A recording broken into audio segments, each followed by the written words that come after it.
Praise God. Praise God. God is good all the time and all the time. God is good. Praise God, praise God. Isang mapagpalang araw po sa bawat isa. Sa pagkakataong ito tayo po ay dudulog, lalapit sa ating Diyos na buhay ng may pananampalataya na kung saan may dalawa o tatlo na nagkatipon sa kanyang ngalan, naroon siya sa kanilang kalagitnaan. Sa araw na ito, tayo po ay dudulog sa Panginoon sa ngalan ng bayan ng Pinamungahan sa probinsya ng Cebu. Ating hihilingin na maitatag ang altar ng ating manunubos sa bayan ng Pinamungahan. May mudag sa atong mga kaigsuunan diha sa Visayas ug sa Mindanao. Bisan pa katong atong mga kaigsuunan nga anaa sa Luzon ug sa laing nasod. Dalaygon ang Ginoo sa walay katapusan.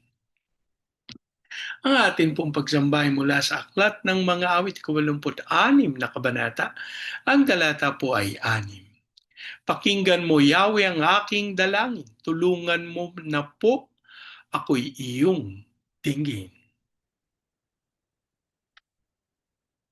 Pakinggan mo, O Yahweh, ang aking dalangin. Pakinggan mo, O Yahweh, ang aking dalangin. Tulungan mo na po ako'y iyong dinggin. Tulungan mo na po ako'y iyong dinggin. Ama naming Diyos na makapangyarihan sa lahat, kami po'y nagpapasalamat sa pagkakataon na minsan pang makadulog at makalapit sa iyong banal na harapan. Ama, kami po'y nagpapakumbaba, humihingi ng tawad sa lahat naming pagkakasala at ang aming panalangin ng banal na dugo ng aming manunubos ang siyang pumawi, maglinis sa lahat naming karumihan habang aming idinudulog sa iyo ang bayan ng Pinamungahan sa probinsya ng Cebu. Ang aming panalangin ng lahat ng altar at lahat ng kasunduan na ginawa sa Pinamungahan nang hindi ayon sa pangalan ng aming manunubos ay mapawalang isa sa pangalan ni Jesus. At ang aming hiling sa pangunguna ng iyong Santong Espiritu, maitatag ang altar ng aming manunubos sa bayan ng Pinamungahan. Maraming salamat po ang aming pag-asa tinugon nyo at tinanggap namin ang aming panalangin sa pangalan ng aming Panginoong Yesus. Amen. Amen. Amen. Amen. Amen. Amen. Amen. Praise God. Praise God. Ang atin pong pagbubulay ay mula sa aklat ng Genesis, 45 kabanata. Ang talata po ay 14 hanggang 20. Umiiyak niyang niyakap si Benjamin at ito na may umiiyak ding yumakap kay Jose. Patuloy siyang umiiyak habang isa-isang hinahagkan ang ibang kapatid. Nakarating sa palasyo ang balita na ang mga kapatid ni Jose ay dumating. Ikinatuwa ito ng Faraon at ng kanyang mga kagawad. Sinabi ng Faraon kay Jose, pakargahan mo ng pagkain ng ang mga hayop ng iyong mga kapatid at pabalikin mo sila sa Kanaan. Sabihin mong dalhin dito ang inyong ama at ang buong sambahayan niya. Ibibigay ko sa kanila ang pinakamatabang lupain upang malasap nila ang masaganang pamumuhay rito. Sabihin mo ring magdala sila ng mga karwahe para magamit ng kani-kanilang asawa at mga anak paglipat sa Ehipto.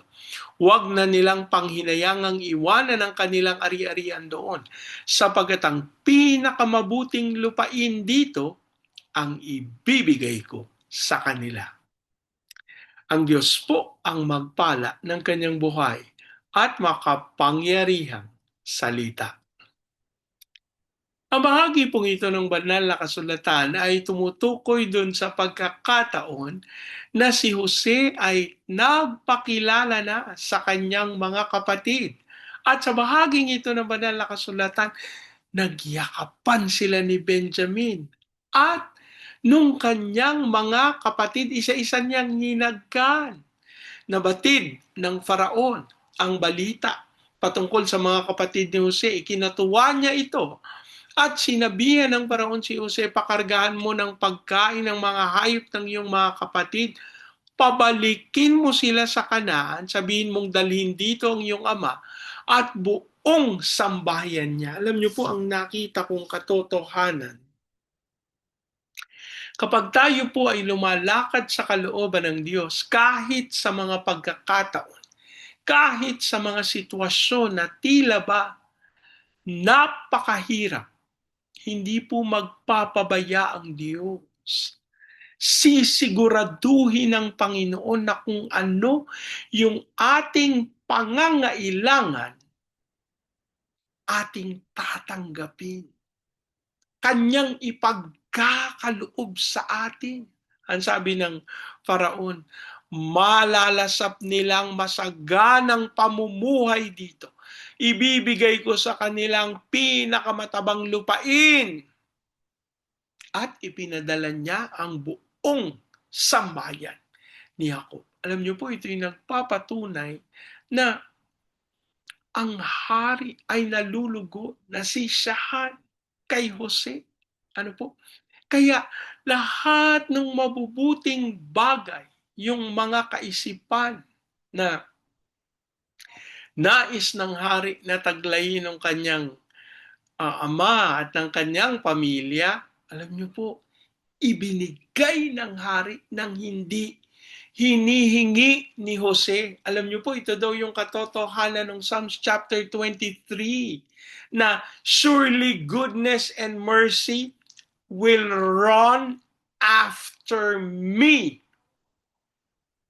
Yun daw pinaka ibig sabihin ng surely goodness and mercy will follow me. Hindi lang basta follow, run after me. Pursue. Yung pong salitang pursue, ang ibig sabihin po niyan, hahabulin ka at hindi ka patatakasin.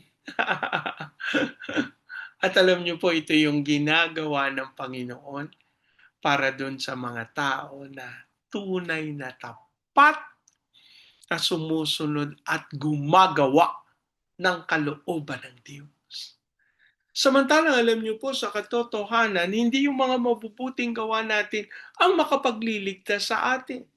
At hindi rin tayo pinagpapala ng Panginoon dahil sa mga ipinagkakaloob natin sa Kanya. Kasi po isipin nyo, kung tayo ay pagpapalain ng Diyos dahil sa ating mga offering, paano naman po yung mga kahit isang tuka na ang offering lang niyan?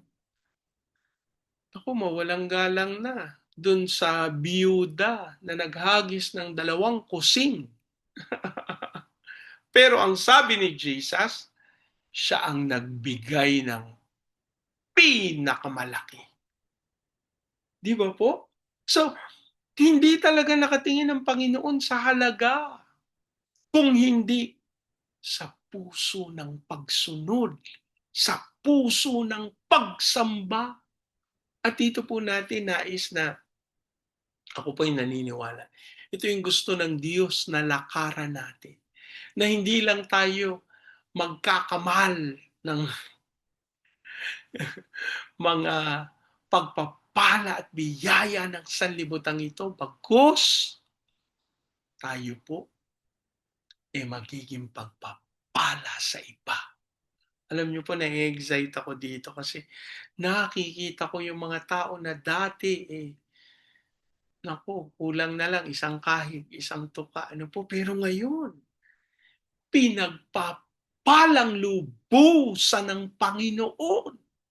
At alam niyo po, nakagagalak na mabatid na ang Diyos ay hindi nagpapabaya kung hindi patuloy na nagpapala.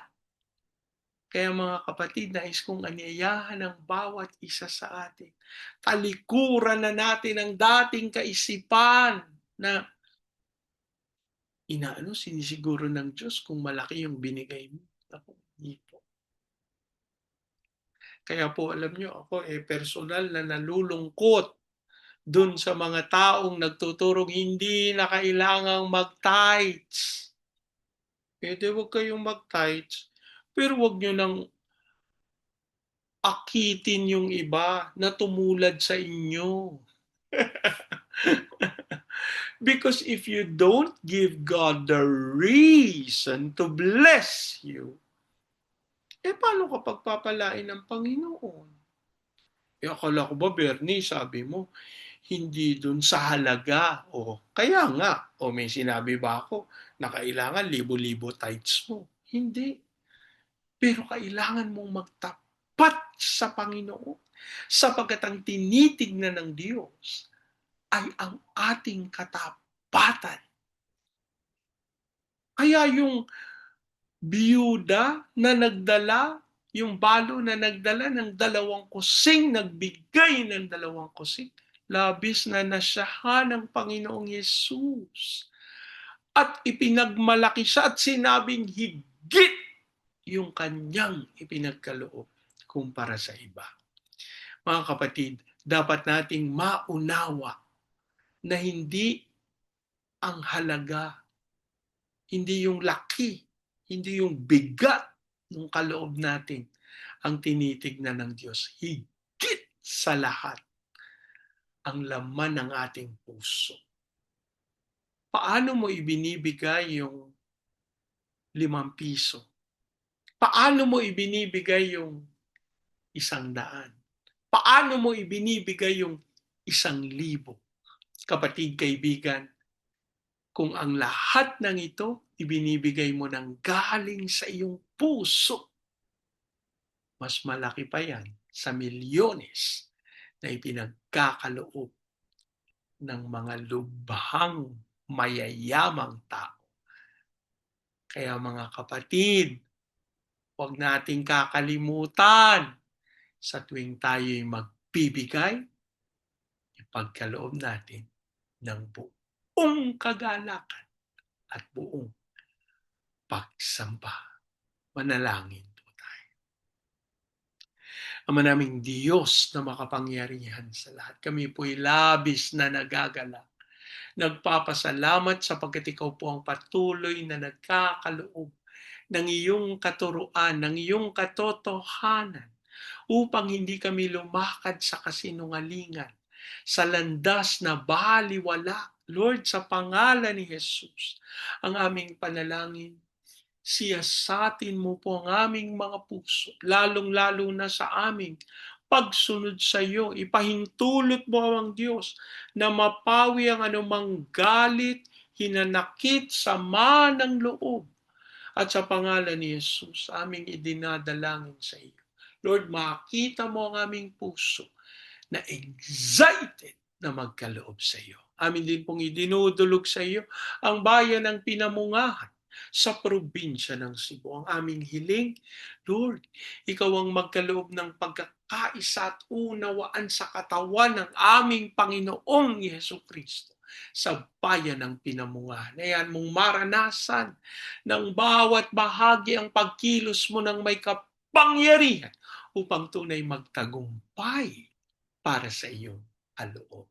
Amin din pong idinudulog sa iyo, Panginoon, na dumaloy ito sa Baguio City, Cagayan de Oro, Legazpi, Lipa, Manila, Pampanga, Pateros. Kilusan mo po ng may kapangyarihan upang tunay masunod ang iyong dakilang kalooban. Hayaan mong maganap namin yung tawag mo sa amin to be the launching pad of the gospel, to be a missionary, sending country, to be the America of Asia in the height of its glory. Dasal din po namin ang pagsama mo sa aming tagapanguna, President Marcos, Vice President Duterte. Kilusan mo, Panginoon, ang aming Kongreso, Senado. Lord, hiling namin ang iyong pangunguna sa aming mga pulis, sa aming mga militar, sa aming judiciary. Lord, ikaw po ang patuloy na magtago sa kanila sa iyong malabay na pakpak. At sa pangalan ni Jesus, hayaan mo na ang takot sa iyo, Panginoon, ay patuloy na matagpuan sa puso ng mga lingkod bayan. Panalangin din po namin na dumalo ang iyong spirito at kapangyarihan sa aming mga misyonero, sa aming mga OFWs na tinawag mo bilang overseas Filipino witnesses. Hayaan mong sila'y sumaksi para sa iyong kapurihan at kaluwalhatian. Amin din pong idinudulog sa iyo ang pagsama sa mga bansa ng Cambodia, Myanmar, Laos, Thailand, Malaysia, Singapore, Indonesia, Brunei. Kilusan mo po ng may kapangyarihan ng mga bayang ito, mapangyari ang dakilang kaluwalhatian mo at ang apoy ng revival ay maranasan. Gayun din po sa Hong Kong, Macau, Taiwan, sa South Korea, North Korea, Brazil, Russia, Amerika, China at Japan. Dalangin namin namang Diyos na ang mga bayang ito ay tumanggap ng pagsama at pangunguna mo as we declare the fullness of your blessings sa aming mga training agencies katulad po ng Main Lifeline, Asian Center for Missions, Elijah House Philippines at Church Renewal. Kilusan mo mga ministeryong ito pang magtagumpay sila sa pagganap ng dakilang kalooban. As we also declare your blessings of peace sa Israel. Maraming salamat po. Inangkin namin, tinanggap namin sapagkat ipinagkaloob mo ang aming panalangin sa pangalan ng aming Panginoong Yesus. Amen. Amen. Amen. Amen. Amen. Amen. Amen. Praise God. Praise God. Lagi po nating tatandaan sa anumang pagsubok, problema, kahirapan, sakit, karamdaman. Tayo'y dudulog, lalapit, tatawag sa Panginoon dahil sa Diyos walang imposible. Sa pagkakataong ito, hayaan niyo pong salitain ko ang basbas ng Panginoon sa inyo at sa inyong sambayan. I declare the everlasting love of the Father. I declare the unending blessings of the Son. I declare the sweet, sweet, sweet fellowship of the Holy Spirit now and forever. I declare this new house and lot with parking, with a new vehicle, and with a flourishing business. In Jesus' name, amen. Amen, amen, amen, amen, amen, amen. Praise God. Praise God. Hanggang sa susunod po, sama-sama nating ideklara, Pilipinas, God bless you big time. And so we declare, to God be all the glory in Jesus' name. Amen. Amen. Amen. Amen. Amen. Amen. Amen. Praise God. Praise God.